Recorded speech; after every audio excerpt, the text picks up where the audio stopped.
All right, guys, it's me, Market Redneck, and today I have Staci Hall on the line, and I met her through Julia, episode number 1.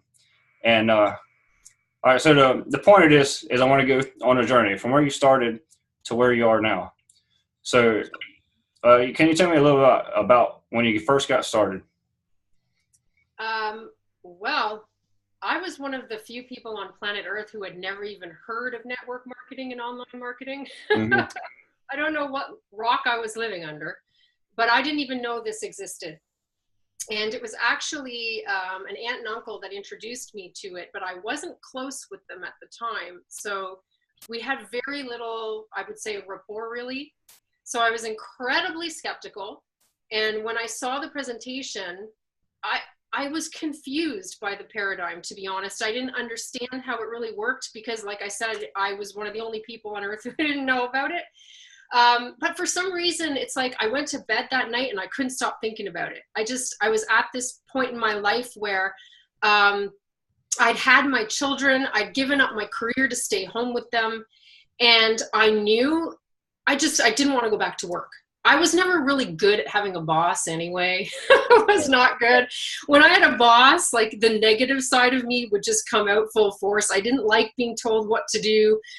I wouldn't say I was a bad employee. I worked hard, but like my heart was never really in it. And I kind of had a pretty negative attitude, to be totally honest. Like if you were to talk to people I worked with back then, they'd be like, Staci, positive? I don't think so. Yeah. But it's because I wasn't in the right place for me, right? So I couldn't stop thinking about it. I was like, if this is true, if this is real, this could change the game for me. So long story short, I ended up getting started, but I was so incredibly ill-equipped, honestly. Cody, I did not know what I was doing at all. And they really made an effort to help me out. You know how they are. They sit you down, they tell you to write your list, they teach you how to make an invite, you pick up the phone, you call somebody, easy peasy, right? Right. I could not handle it. I swear to you, the first time I had to pick up that phone, not only did it weigh 8,000 pounds, but I felt so sick that I threw the phone down on the table, ran down, and threw up. I threw up, for real. That was my first attempt at actually prospecting someone. So to say that I was not a natural would be such a colossal understatement. I can't even tell you. I was with that company for, well, technically 2 years, but 1 year where I was focused on doing that. And I failed so spectacularly. It's like in my mind, there was fireworks going on behind me everywhere I walked. It was bad. It was really, really bad. But again, there was something about just the possibility of what it could create, not just for me, but for other people. There was nothing that I could think of that would be better than staying home with my kids, being able to build something around that, and also help other people do the same thing. Right? Mm-hmm. So I thought, I'm not giving up. The things about this that I hate, that I can't handle, that I suck at, are things that I could probably work around. And for me, it was home meetings, one-on-ones, two-on-ones, being on the phone all day. I couldn't handle it. It didn't work with my schedule. It didn't work with my nature. And I thought there has to be another way. So I came looking for it. I came looking hard for it. And I came online and I just spent a solid year down the rabbit hole trying to figure out how to do it, trying to know who I should reach out to, who should I talk to, what should I do? Ultimately, I ended up finding MLSP. For those of you who don't know what that is, it's just an online marketing platform to help you learn how to market yourself. I found some courses, I found some great mentors, and I started to sort of dig myself out of that hole. But it was not a quick thing for me. It was probably, I would say, close to 2 years before I ever really made a dime at it. But I could not give up on the dream of it. I couldn't give up on the dream of it. So I just kept planting those seeds and having faith. And I knew that there was nothing else. Like I kept saying to myself, if not this, then what? Because I knew I didn't want to go back to a job. So it wasn't an option. So I just kept plugging away a little at a time, a little at a time, a little at a time, and building those relationships and reaching out to people. And you know what? Getting myself where the action was as much as humanly possible. So if there was an event, I found a way. I sold stuff. I sold, guitar amps, furniture, whatever. I sold stuff to get places. I robbed Peter to pay Paul, credit cards, whatever I had to do. I got myself around people that I knew could rub off on me. Mm-hmm. And that was, I would say, the most important factor in getting me from there to no longer sucking in colossal fashion.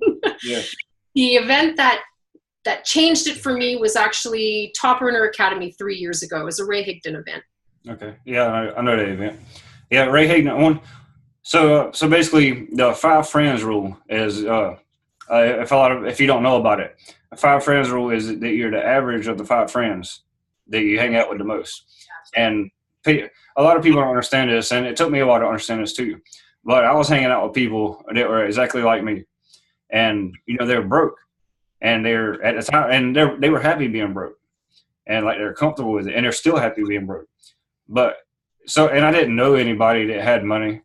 But so I started going on Facebook, and I couldn't actually hang out with Ray Higdon or Mark Harbert or any of those people, but I could virtually hang out with those people, and just be in that circle. And one thing I did, I read this in Napoleon Hill, Think and Grow Rich, is he did I call it the invisible mastermind. But if you just sit there and think about yourself being at a table and think about those people going around you, being around you, I know everybody that's at that table. I know their personality. I know what they would say to whatever I'm asking. So that's one thing I did that helped me out a lot. Yeah, that makes sense. Absolutely makes sense. It's one of my favorite books. I've read it a few times, and I've gifted it to people too, because I think it's a game changer for sure. All right. I love the idea of a mastermind. I'm all over that. But that's one of I like that you said that about choosing your mentors online, because I find a lot of people misunderstand that concept, and they think you're the sum of the 5 people you hang around the most.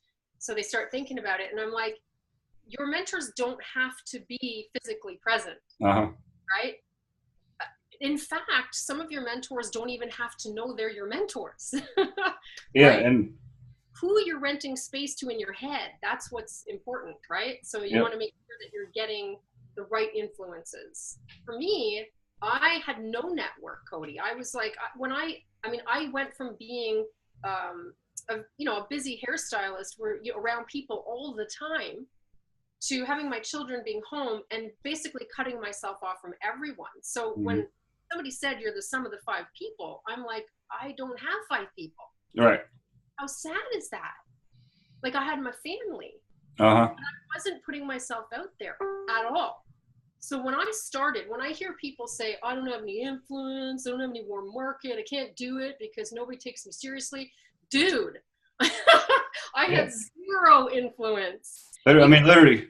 Family. Yeah, go create it. It really don't take that much time to see. And there's also different layers of it too. But so you can have people like Ray Higdon and stuff, and they could be up here, and basically you're borrowing their mindset and their energy and stuff. So you could be here. So now that the people you're teaching can be here, and you can raise their level. Totally. Yeah. So we don't just do it just for us. We do it for other people too. Absolutely right. That's the biggest joy I find. Yeah. I get a lot more joy out of somebody else's success than out of my own. And I think a certain amount of that is human nature, right? All right. Yeah. So what's the worst point in your entrepreneurial career? A time where you're just down? Oh, gosh. I know it's hard. There were a lot. Uh-huh. It's not, with me, the ones that you think would be the worst, if you were to look at the landscape of my experience, you go, oh, that was bad. Right. Those aren't the ones that necessarily impacted me in the worst way. I tell a story and people are kind of underwhelmed by it, but what actually happened that really hit me the hardest was somebody that I really respect, higher status in my family.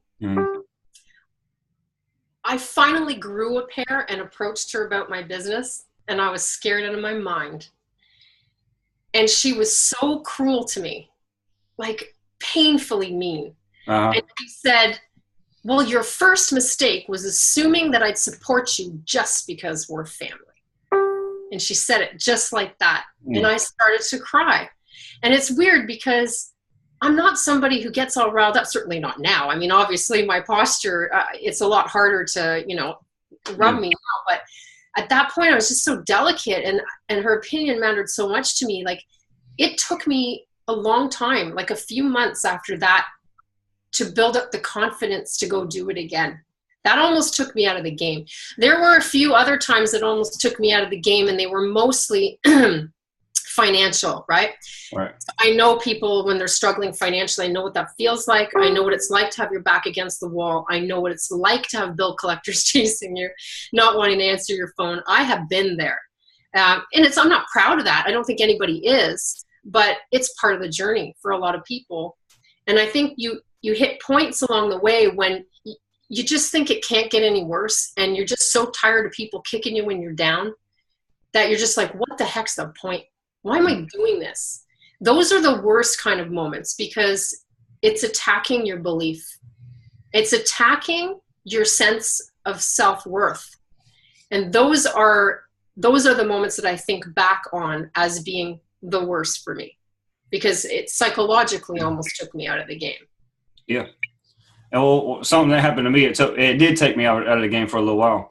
But somebody in my family, somebody that I thought highly of, I got my first check in the mail. And I was just learning how to generate leads, and I was using solo ads. And I spent like $800 before I generated my first solo ad that actually made me money. And I probably had about 600 leads. And within a weekend.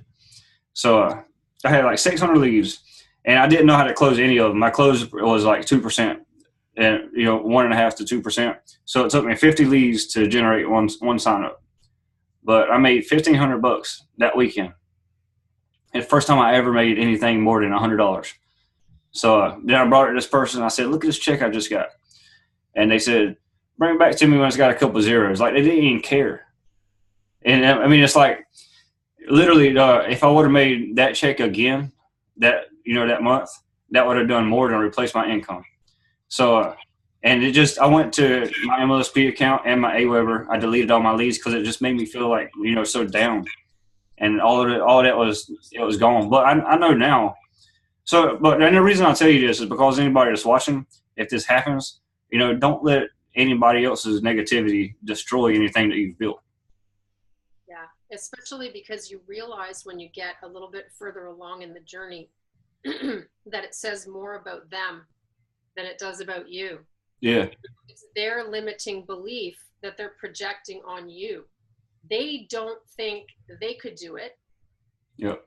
So they don't think you should do it. That's part of it. And I know with this particular individual, there's an element of, she wants me to do well, but not better than her. Uh-huh. So there's an element of threat, and I've got nothing against her. I love her to pieces, but it's just, you study the psychology of what motivates people, and after a while, you really start to understand where that negativity comes from. So now it's like, it's bouncing off of Teflon. I mean, people can say stuff like that to me, and I'll laugh inside because now where it's coming from. Mm-hmm. But I'll never forget how that felt. I'm sure you wouldn't either, right? Yeah, and also it's a threat. It's a threat to that person because maybe they can't just get up and leave and go wherever they want to go. But if you decide, like, if you made money, you can do whatever you want to do. But if you took a trip, say, to Disney, and now you're not with them, that's a defense for keeping you at that place instead of helping you leave and do whatever you want to do. Yeah. So that kind of takes me back to just a minute ago, we talked about the invisible mastermind. So if that does happen, you just think about your mastermind and say, what would this person do? And you get the right answer then. Absolutely right. Not everybody has the capacity to dream as big as you can. Yeah. Right? You're going to dream anyway, so you might as well dream big. Absolutely. But see, you and I are like-minded in that way. Right. But a lot of people, they don't even allow themselves to think that big. I can't remember, it might have been Ray Higdon who was talking about this not too long ago, but he was saying that he had given he had asked somebody the question, if you could dream as big as you could possibly dream, and money not being a factor, you don't have to know how you're going to achieve it, what would you do? Where would you go? What would you buy? Yeah. You remember this? I think it's in the, what is it? Rank Makers. It's in the bonus recordings. Okay, good. Okay. So then I don't know if this is the same story, but it probably is, because he was talking about it a couple of days ago. And she was like, I don't know. I've never given it any thought. Oh, really? And he was like, what? Yeah. But not everybody does. Not everybody. Some people, their sense of belief in themselves, and they just don't even have the capacity to allow themselves to even think it, because they're so far removed from believing they could ever achieve it. Why bother? And that's how it is for some people. They can't. Yeah, and that's one of the things about meditation too. The meditation, it just gets you away from, people have like it's a connection that people have. There's always, I'm not going to get too much into it, but it's, in your brain, these little neural connections that every time you're around somebody, their energy and their thought process, it triggers these wiring mechanisms inside your brain. And so the point,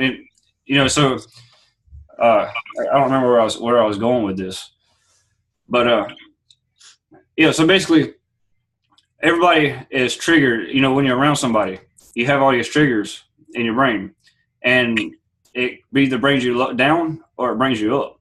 And if you hang out with somebody that's going to bring you down, the whole point of meditation is to bring you back to yourself and what you actually want in your life, instead of, because if you're not, you're getting what that person wants.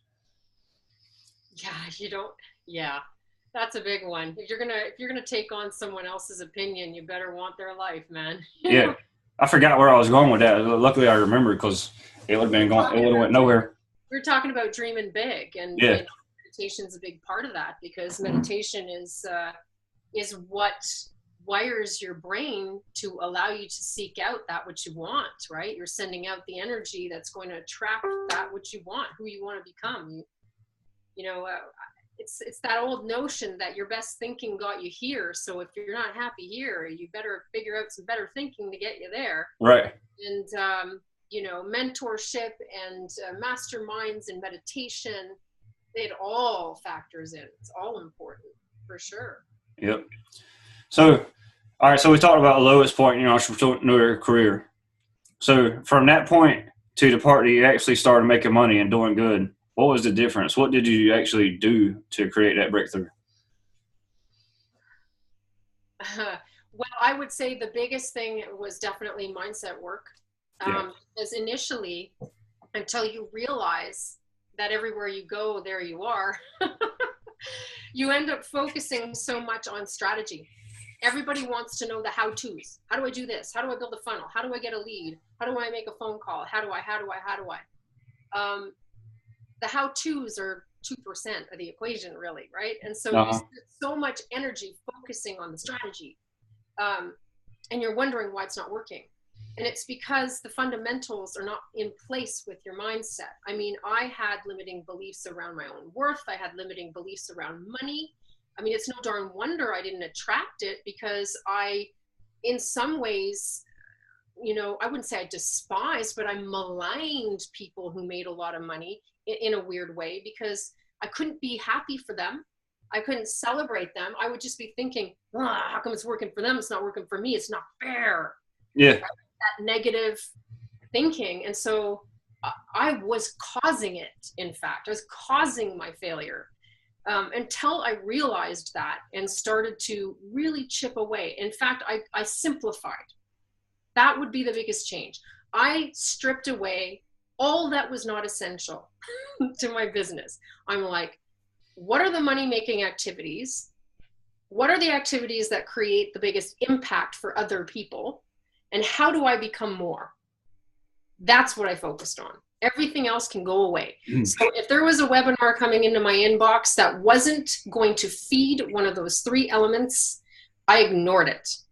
If somebody asked me to take a look at a business opportunity that didn't feed one of these 3 elements, I kindly declined. I just put blinders on and I simplified. And I think that's when things started to turn around. Yep. I was a webinar junkie at one time. I'd be on like 3 or 4 of them at a night. I mean, not a night, but a week. And I was learning like 4 different things. It's no wonder that I didn't do anything, because I was learning like 4 different strategies. And yeah, you know, if you have a webinar Monday, Tuesday, Wednesday, and Thursday, then the maximum you can do is spend a couple of hours on one strategy if you do that. And when are you implementing, right? Like, yeah. And have you ever listened to any Tim Ferriss stuff? Oh, yeah. Yeah. One thing he talks about a lot is bandwidth. And it's kind of like on my phone, they keep telling me I couldn't do another backup because they want me to pay for more bandwidth to keep doing backups. Yeah. And I just hit the button. The only reason I hit the button is to get the red thing to go away. But it's just like your brain. We only have so much bandwidth to take care of everything.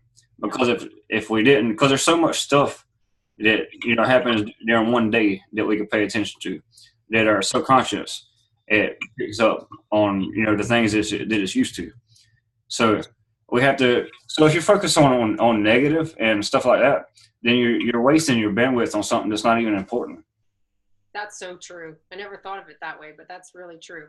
And I think too that you only have so much capacity to absorb information anyway.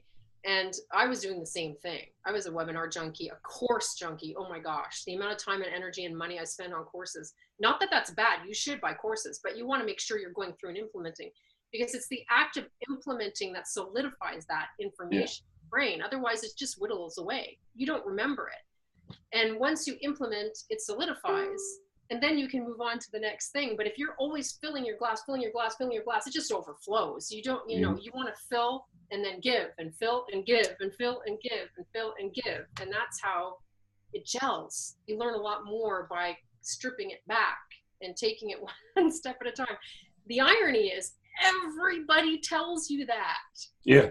I mean, everybody told me that. Every mentor, every other marketer that anybody upline, sideline, downline, frontline, like, they all told me that. Yeah.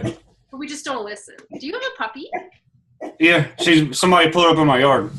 They're about to be at the house, and my wife's not here to tell them that I'm doing an interview right now. Oh, that's okay. I love dogs. So we'll see it. We'll see in a minute. So what was your aha moment when you finally figured it out? What created that? You know, I can't really pinpoint one particular aha moment. I'm laughing now because it just popped into my head. See, there you go. There's the universe telling me there was an aha moment. I didn't acknowledge it. Right. Okay. I'm just going to tell you what just popped into my head because obviously it's relevant. At Top Earner Academy Live at Ray Higdon's, last time he did Top Earner, okay? He does this exercise. Have you ever been to one of his events? I've been to a Top Earner. I think it was 2. Top Earner Academy number 2. We might have been at the same one. I'm not sure, but he does this exercise where he talks about how you're worthy. I don't want to ruin it for anybody who's going in September. Oh, I know what you're talking about. Where you had to turn to the person. Well, and he walks up to you and he puts his face right here and he said, "You are worthy," just like that, into your eyes. And I just started to cry. Right. I don't know why. But then after that whole session, I went back to the room. And I was speaking with Ray, and I was going to take a picture with him, but I just felt. Sorry. Do you need to go and yeah, we keep. Hold on. Let me go. Let him come in. I'll be right back. Yeah.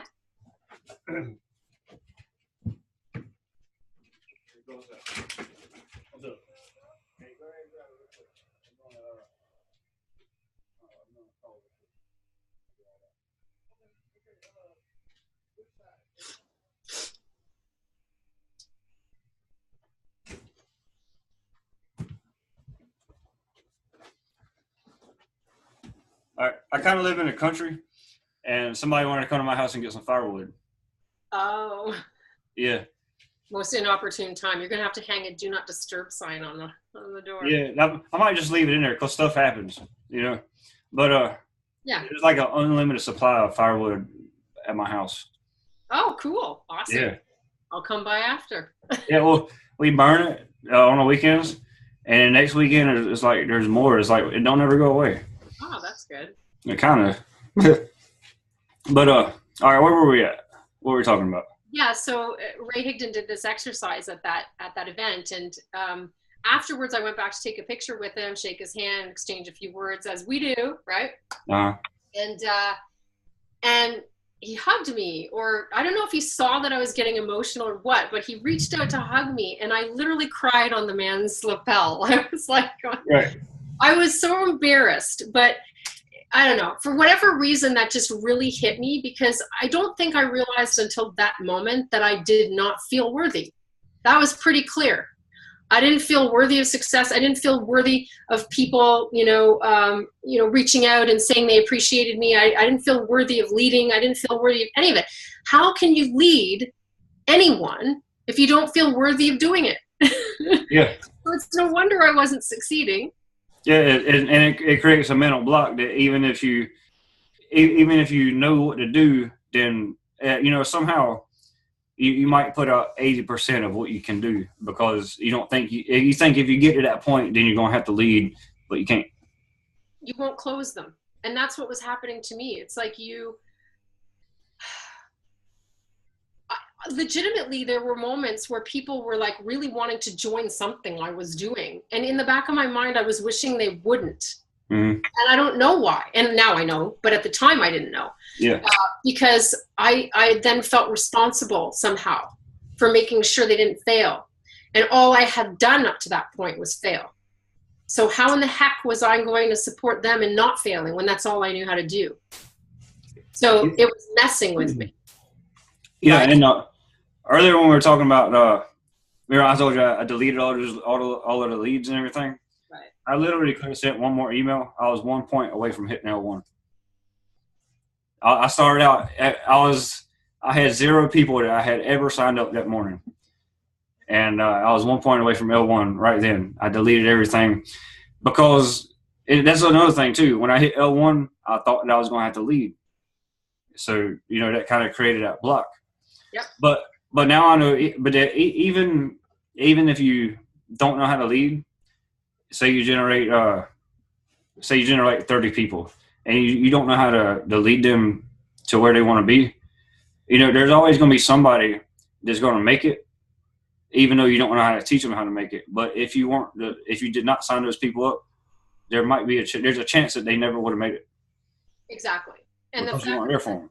You always hear stories of people who had 0 leadership, their upline left or whatever, and they still make success stories out of themselves. The fact of the matter is, your leadership is not what's pivotal to those people's success. It's a bonus. Yeah. People are going to run or they're not. And it's like, who is it that says, I don't want to take credit for something. Oh gosh, you might remember, but that you, I know who it is. It's somebody in my primary company who says that you can teach people how to be successful, but you can't teach people how to want to be successful. Yep. I think it's Johnny Wimbrey. Is who? I think it might be Johnny Wimbrey who said that. Okay. Well, one thing too that I want to point out is, and I keep forgetting what I'm talking about. What were we talking about again? I don't know why I do that. You were talking about how when you erased all your leads and you were so close to hitting L1 and that it was a problem with worthiness. I'll come back to it. I don't know. I do that. I don't know why. My mind just goes blank sometimes. And maybe you didn't eat enough before. Yeah. And sometimes too, and I probably never told anybody this, but I do it on purpose sometimes. It's kind of a Tony Robbins thing. Like if people are kind of sleeping, watching it, if I forget stuff and I have to think about it for a minute, it'll bring them back to it. Oh, well, there you go. Well, I hope that strategy works. I usually just dance. Yeah. That works. But, I think I learned that from Tony Robbins. But so what advice would you give yourself 10 years ago? 10 years ago, that was a long time before I ever got into this. I was still, I I was still working as a hairstylist. I would have told myself to start working on me a lot sooner. You know, because just to get rid of the negativity. I would have told myself to surround myself with different people. I hope they're not seeing this. But for sure, I would have found different types of individuals to spend my time with the exception of a few who are really awesome. I would have told myself to focus on the stuff that matters. You know, I was caught up in all the stuff that didn't matter. You know, not entirely, but in enough of a way that it definitely impacted me in a negative way. And I would have told myself to be more open to forgiveness. Yeah. And less judgmental. Because I think those things all stood in my way for a while, and I had to sort of work through them. And I do still, obviously. I mean, we work on ourselves every day. We should. Yeah. But those were ones that were tough for me, you know? Yeah, for sure. And when you say you hope they're not watching, hanging around with people that are like-minded and have what you want, it doesn't mean getting rid of your friends, but just adding those people to it. Oh, no, but I meant there were people that were toxic to me that I probably shouldn't have been spending my time with. Oh, okay. And you know what? We're not really now. Right? Okay. Because that you end up weeding out those people kind of organically if it's not serving your purpose. Right. It happens, right? And I'm not serving their purpose, whatever that might be. Yeah. So I doubt very much they would be watching anyway, but I would never want to intentionally hurt anyone, right? So. Yeah, one thing that recently happened to me is me and my wife, we would go over, there's these two friends, a guy and a girl. We would go over to their house and hang out a lot. And we would just sit over there and drink. And till about 3 o'clock in the morning, we'd just sit there and drink beer all night. And eventually, like, going through so much mindset and personal development stuff, one night I was over there, I was like, what in the world am I doing? You know, because I changed, but they didn't. They're still exactly the same right now. Yeah. And, you know, I've grown and, you know, we're talking to each other right now, but they're over there drinking right now. So eventually, you know, your mind just pushes them away. Yeah. Yeah. You create it outside of yourself.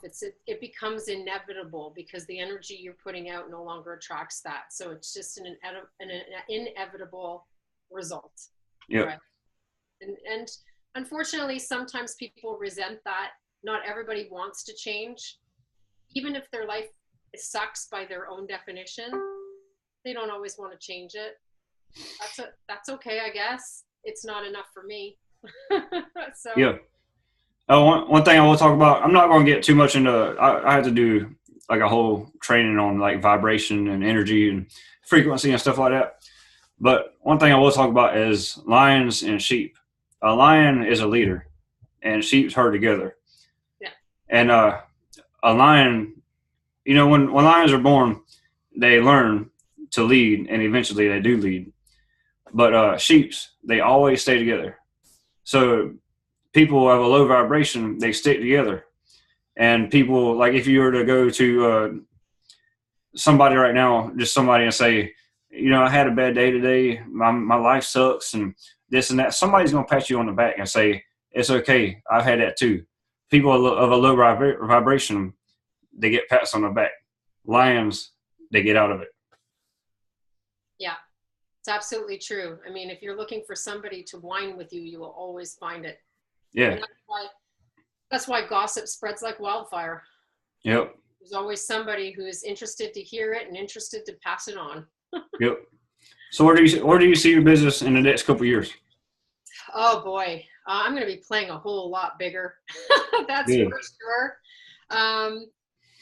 I have some big plans for my business for sure. I've started focusing a lot more heavily on building my network marketing company. I had sort of backburnered that for the last year. Not really intentionally. It wasn't like I woke up one day and made a decision to. I just was focusing on other things. But now I'm starting to think way more long-term than I ever used to. I think you get to a point where you stop thinking about the now money all the time because you're not worried so much about got to pay this bill, got to pay that bill. You can start strategizing about how to make a bigger impact more quickly. So I'm focused on that. And I'm going to be doing some kind of coaching portal where I can coach more people all in one place. Because the one-on-one, as much as I love it, I just no longer really have the time to do as much of that and still be impactful in a big way, I guess. So that's down the pipe for sure. More speaking. I'm nervous to even say that out loud, but yeah, you say whatever you want to. There'll be speaking in my future for sure. Good. Yeah. How about you? I'll be speaking in my future too. I'm kind of scared of it. Oh, good. I was kind of scared of it, but Me too. The first episode of this, I was terrified of it. But I'm good now. Like the first episode, just a minute ago, when somebody came over and knocked on our door, I would have been freaked out. I'm like, oh no, something went wrong, and you know what I mean? Yeah. But but now, I mean, I don't care. Yeah, well, you have a child, so I mean, I've had my kids.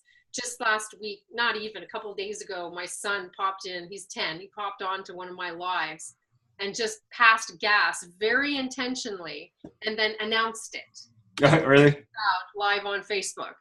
Mm. You know, at a certain point, you're like, I'm almost above being, embarrassing because because so much stuff happens that you're just like, whatevs, what are you going to do? That is life.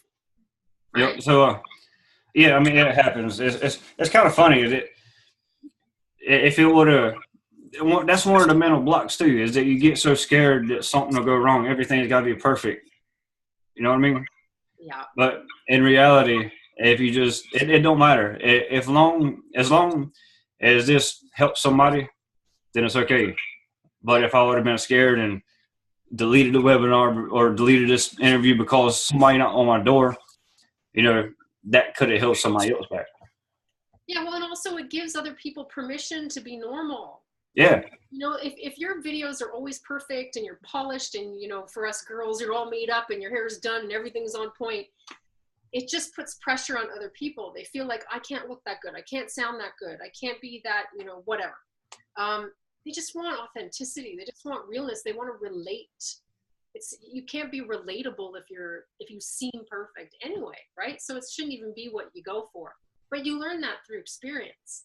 Because, I used to be, a little bit of a perfectionist. Well, I kind of naturally am a bit of a perfectionist, but I had to let go of a lot of that because otherwise you won't do anything. And at my core, I'm an implementer. That is my nature. It's like, give me something to do and I do it. So if you want to be an implementer, you have to let go of that. Otherwise, and the fact is, perfection is not what gets you results. Implementation is, and consistency. So there, I mean, I'm sure you've seen, there's lots of people out there who are so successful, and they may not be the prettiest, they may not be the thinnest, they may not be the fittest, they may not have the nicest stuff, but it doesn't matter because they have a message that people need to hear, and they're sharing it. I can't remember who it was, but there was this girl. She did really good. Like, she built up a following like super fast. But she would be watching TV or eating or whatever, and but her family was in the living room, like her kids and everything. So when she got some idea that she wanted to shoot a video about, she would run in the bathroom with the shower curtain and everything in the background. She just didn't care, and everybody loved it. Yeah, absolutely, I love it. Yeah, and so what I want to point out here, don't take stuff so seriously. Because I used to take it serious too. I'm like, oh no, I didn't shave today or something. And we only have one life, and nobody's getting out alive. So when we're gone, if we would have kept taking it so serious, we would have missed everything. Totally. Yep. Totally. And I think most people are just so caught up on worrying about what other people think of them. Yep. I did a Facebook Live about that last week, about how our self-esteem is not actually how we perceive ourselves. It's our opinion of what we think other people think of us. Yeah. And so we're so caught up in what others think of us that it paralyzes us from doing anything meaningful. It's like the worst thing ever, right? And I got to a point probably about a year ago where I literally just said, I don't give a crap what you think of me. If you're not paying my bills, your opinion does not matter. And even if you are paying my bills, your opinion only matters a little. And too, Frank Kern, he said everybody's got two identities. There's the identity that you're a hairstylist and you work here, you make this much money. When you get done with that, you go home and do this. But then there's the other identity that people don't see, that you're a surfer, or whatever. You spend all day surfing, you spend all day doing this. You're a millionaire internet marketer. People don't see that because so many people, like when they say, "What do you do?" "Oh, I'm a hairstylist." So many people it's hard to say that I'm an internet marketer. Yeah. But in reality, if you tell somebody else that, you're feeding it back into your own subconscious, holding yourself back. You're right. It's absolutely true. And I probably was guilty of the same thing for a long time. I did too. They even train you to leverage what you do in your day job. Yep. So you don't have to say what you actually, what you're passionate about. So it's true. You do. You're just basically telling yourself that's all you are, because that's how we interpret it. Yep. Right? And we're so much more than that. Yeah. Yep. What books do you recommend? What's your favorite book? Oh gosh, I have so many. How long do we have? The ones that made the biggest influence on me, definitely Think and Grow Rich. That one is a fantastic book. I think everybody should read, absolutely. How to Win Friends and Influence People. 4-Hour Work Week. What else do I love? I'm trying to think of what I've been reading. Oh gosh, Dr. Joe Dispenza. What's the name of that one? Do you know which one? How to Break the Habit of Being Yourself.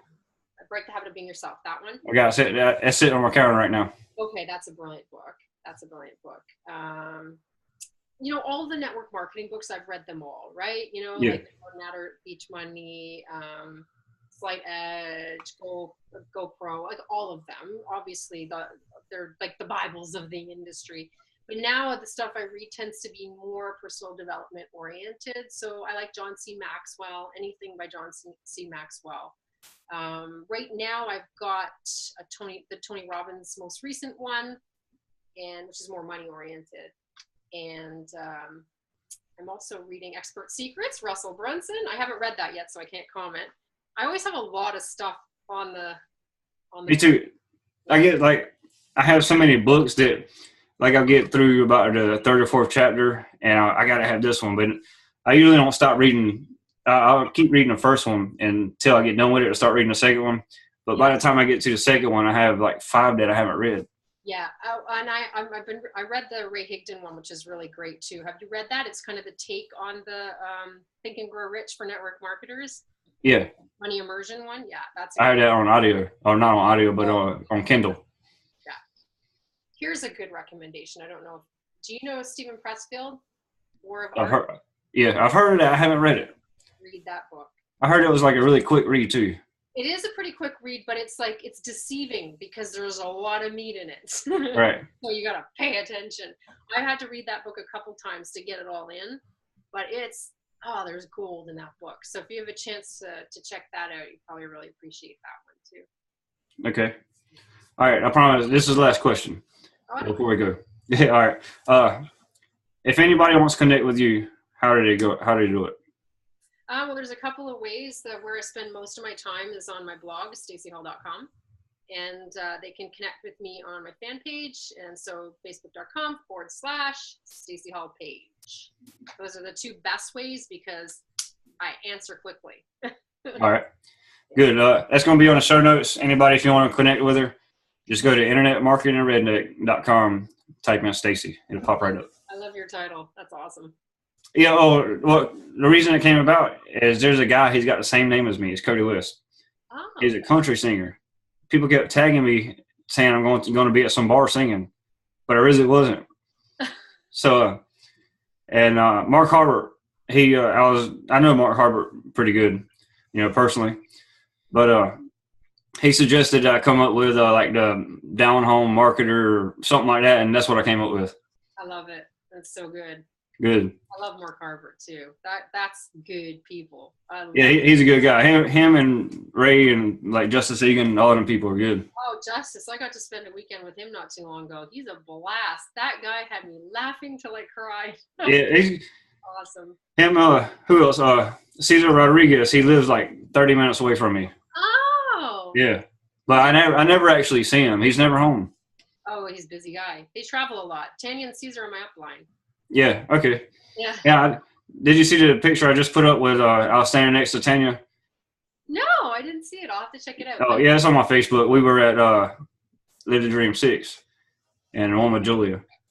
Okay. All right. So anyway, so that's it for this. If you want to connect with her, internetmarketingredneck.com. Type in Staci, and that'll be a wrap for today. Cool. Thanks so much. You're welcome. Thank you.